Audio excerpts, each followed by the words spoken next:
Welcome into the shop, everybody. It's great to have you here. Now, this is the second shop update I've done, basically just telling you guys what's going on, because I've been so busy with furniture orders, which is a great thing considering the times we're in right now, that it's been difficult to keep the YouTube content flowing. So I thought this is one good way to put content out.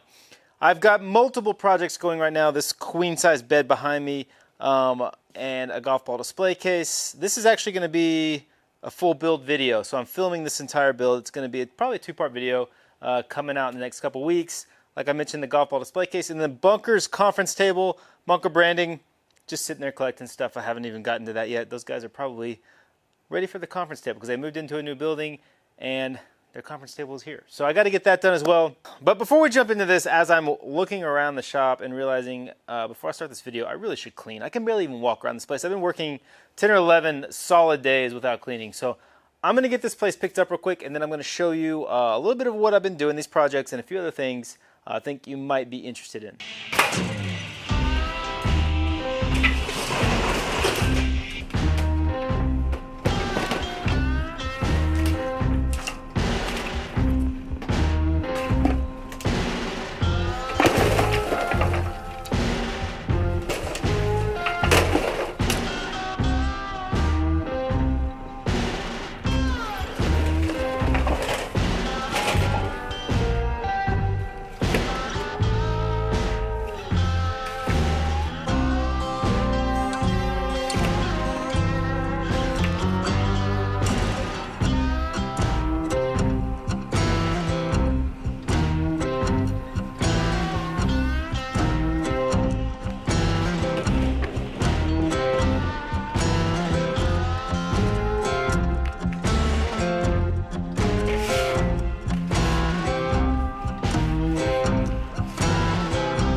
Alright, so what was supposed to be about a 30-minute cleanup session turned into about an hour and a half to 2 hours.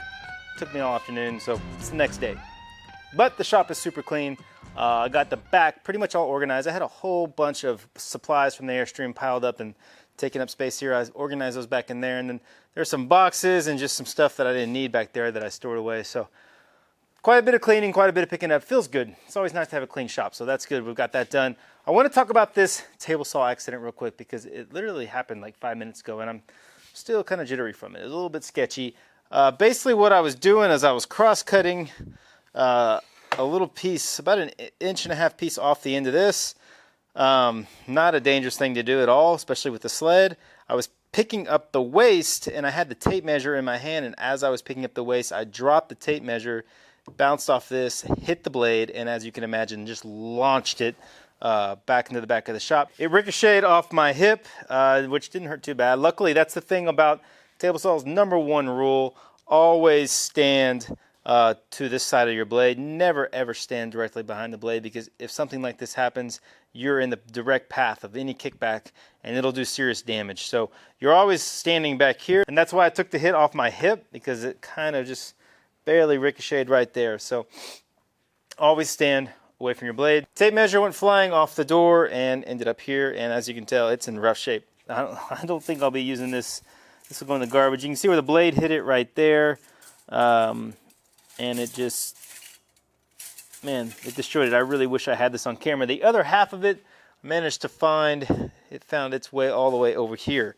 This is where it ended up. So tore that up. I'm just thankful. I'm very lucky. If that had hit me in the face or in the chest, I would have done some bad damage. That would have been getting stitches if it hit me in the face at the minimum. Could be worse than that. So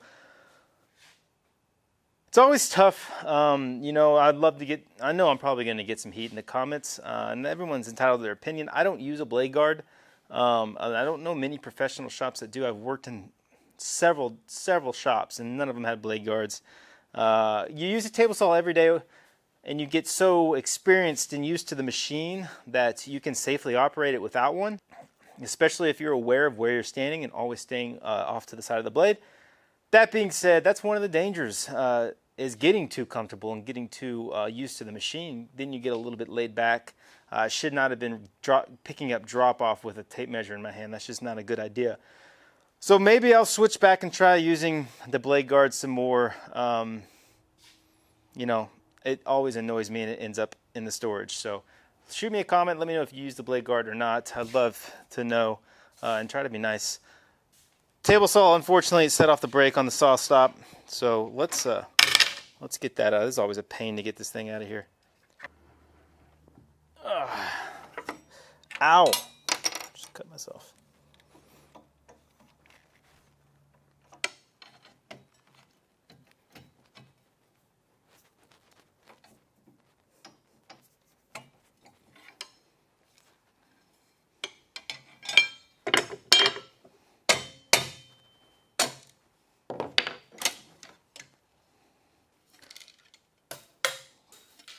Yep. And that is what it looks like when saw stop blade goes off. And unfortunately I don't have any more, so I'm shut down for the day as far as table saw goes. Just get that off of there. Gonna be trash. Maybe we can retip it. May not be worth the money though. Alright, moving on. Alright, so let's talk a little bit about what I'm working on, specifically the queen bed. This is a traditional design. The client had a king-size version of this bed, and they wanted a smaller queen-size version made. So basically I'm copying an older bed, not to the T, not exactly, but fairly close. The wood species here is escarpment cherry, so it's very similar to just American black cherry. The big difference is you know, black cherry typically is growing in the East Coast somewhere in a hardwood forest. You get a bunch of trees growing straight up to the sunlight in a forest situation. So you get nice straight grain, free of a lot of knots and defects.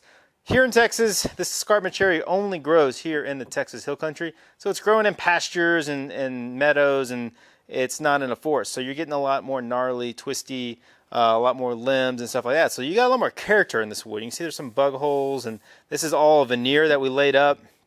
You got 3 pieces of veneer here.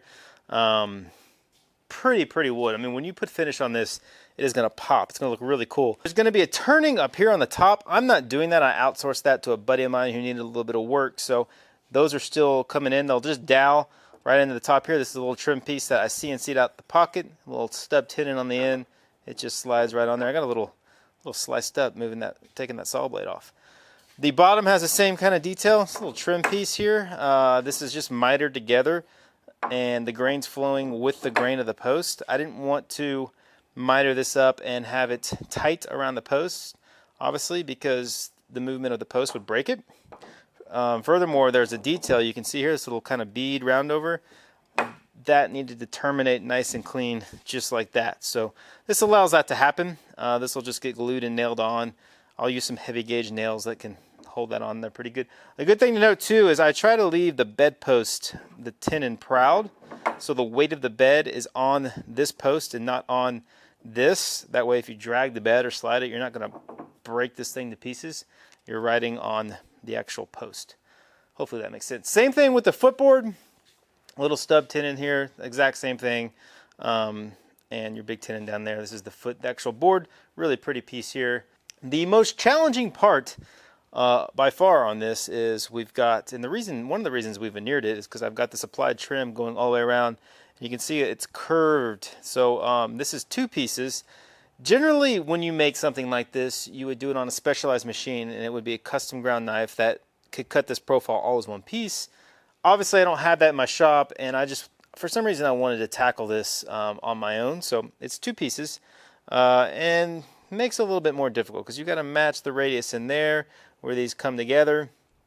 Made a series of jigs on the CNC to make all that happen.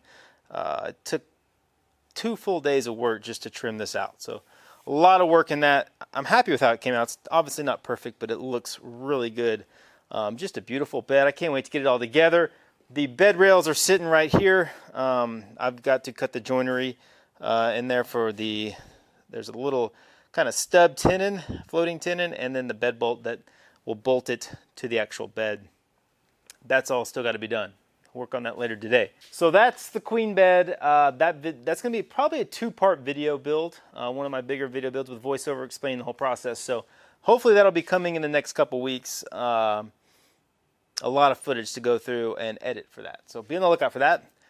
So this here is all the parts for a golf ball display case that I sell off my website. It's one of the more actually common pieces sold. A lot of golfers like to display their golf balls, and this is a really nice case to do that. It'll hold 100 golf balls. So these are your sides here. You can see I've already cut out all the pockets, and then your shelves will fit in like so. And then this is your bottom shelf that goes on kind of like that. So this is just in the kind of beginning phases. I'm going to start putting this together here soon. This actually ships to Australia. So the guy who ordered this is playing the top 100 courses in the world, and he's going to display all of his golf balls in this. So if he sees this, I appreciate the order, and I hope you can get through those 100 golf courses. That's a pretty heavy task, so fun piece. Last order of business is the bunker conference table, which I think I touched base a little bit on the last shop update. Nothing has changed, although I figured out what I'm going to do to it. We're going to extend it out a foot, put steel. Basically, I'm going to lay up some MDF core and then veneer that with some steel. Like, I don't know what thickness, 16, I don't know what the gauges are, but like a 16-inch thick steel. And then get another, these are the banding, metal banding, 1/4 inch by 2 that went all the way around. So I'll get longer pieces, extend it out. That'll cover all the edges of that MDF, and I think it'll look really cool because you got a metal base on this. So you'll have metal ends, pretty walnut that we're about to refinish, and the interior metal frame, all that jazz. I went through this in the last video. Obviously haven't gotten to this yet, so sorry bunker. Your table, hopefully I can get it done soon. I know you're being patient, appreciate it. All right, so I think I will hold on to this, maybe hang it on the wall, I don't know. This is just a good reminder of how dangerous a table saw is. By far the most dangerous machine in the shop in my opinion. I did a real kind of interesting video on kickback way like 3 years ago, so that'll be linked in the description if you want to go check that out. You always have to remember every day how dangerous that machine is, and this is a good reminder, and I hope this is a reminder to all you woodworkers out there that you don't want to drop things on your blade while it's rotating, especially a tape measure. I've dropped little boards before, like little sticks, and they've shot and hit me, and that's no fun. So that is a real danger. If you're holding something over your blade and it slips out of your hand and it falls on the blade, it's going to instantly turn into a very fast projectile. So lesson learned. We'll throw that down there for now. Be on the lookout for this build video coming soon. This will be a really cool video. Probably break it into 2 parts. The Airstream, not much is happening, unfortunately. I'm really anxious to get back on it and start working on the interior. Hopefully next week I'll have it back. Also, before I go, we are having a 4th of July sale on my merch. So if you're interested in t-shirts, this is one of my favorite t-shirts. This is the bandsaw shirt.